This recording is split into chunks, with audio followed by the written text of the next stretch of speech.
This is reflection number 7. It is called A Light Has Dawned. The people who walked in darkness have sent a great light, those who dwelt in the land of deep darkness. On them has light shone. Isaiah 9, verse 2. The Bible never disguises just how dark life can get. The Bible never discusses just how dark life can get. The scriptures are clear that when God is left out, when we choose our way over his, darkness results. The days in which the prophet Isaiah lived were dark indeed. Solomon's great temple was the site not of real worship, but of self-serving corruption. Wicked kings failed to point Israel back to their true king. Injustice reigned. God's people had grown used to ignoring his prophets, and yet life did not work out for them. The darkness of their own hearts and conduct was matched by the looming darkness of invasion from the north, from the mighty Assyrians. All this left them greatly distressed and hungry, but such was their rejection of the Lord that they chose to speak contemptuously against their king and their God.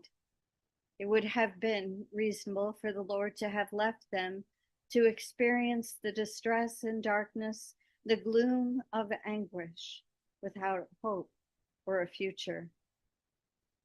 They didn't want him. He would only have been giving them what they had chosen.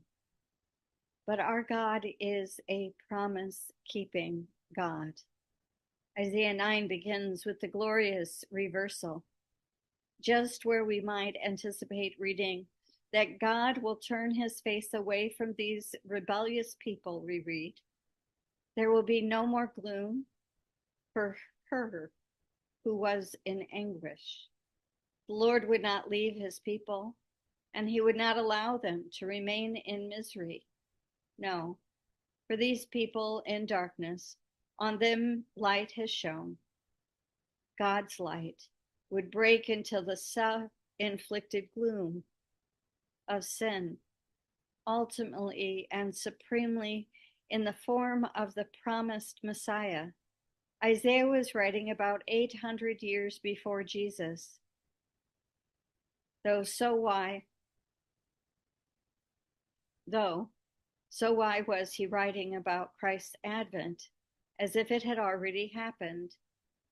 Answer: because it was so vivid, so clear, and so certain in his mind that under the inspiration of the Holy Spirit, he could use the prophetic perfect tense in order to make clear exactly what was going on or going to take place.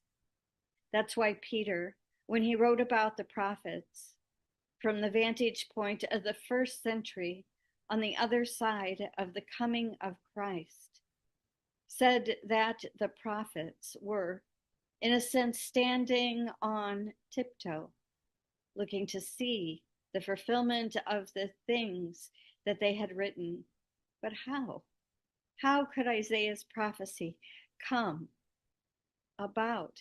How can darkness be replaced by light? War be replaced by peace? Distress be replaced by joy? You, writes the prophet, have multiplied the nations. You have increased its joy.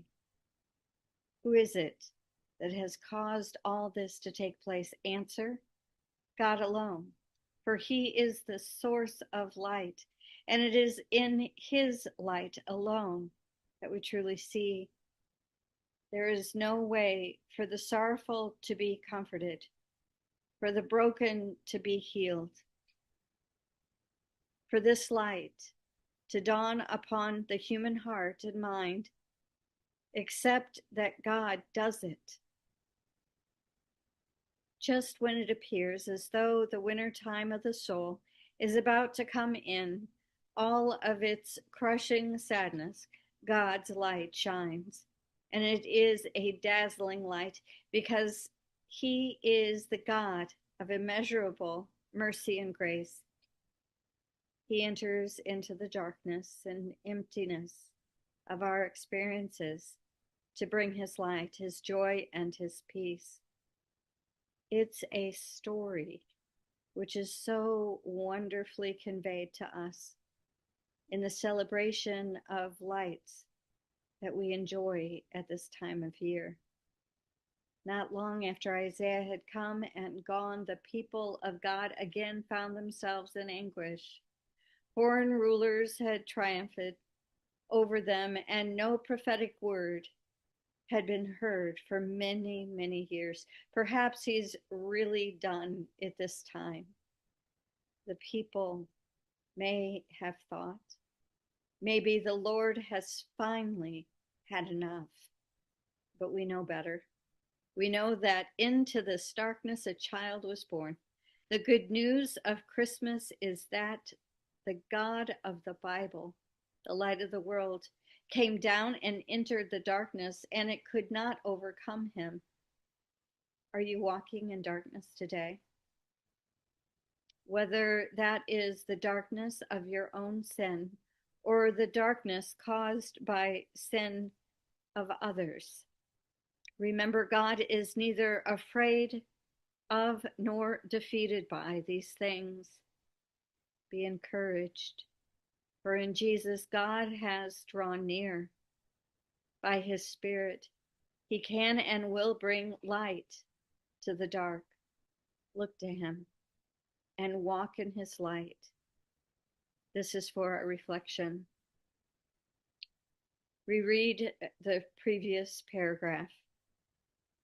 So in your case, if this gets uploaded with a transcription, just reread that.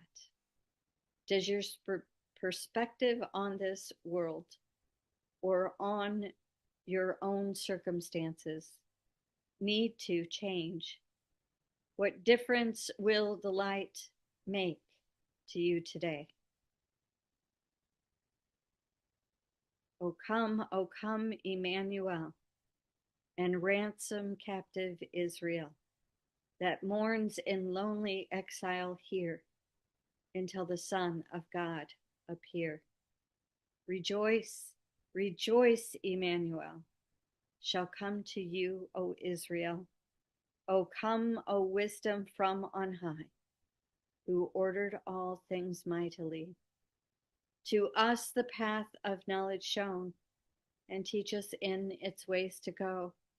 Rejoice, rejoice, Emmanuel shall come to you, O Israel. O come, O bright and morning star, and bring us comfort from afar. Dispel the shadows of the night, and turn our darkness into light. Rejoice, rejoice, Emmanuel shall come to you, O Israel. O come, O King of nations, bind in one the hearts of all mankind. Bid all our sad divisions cease, and be yourself our King of peace. Rejoice, rejoice, Emmanuel shall come to us, O Israel. O come, Emmanuel. This is a Latin hymn. It's translated by John M. Neale. Here ends the reading.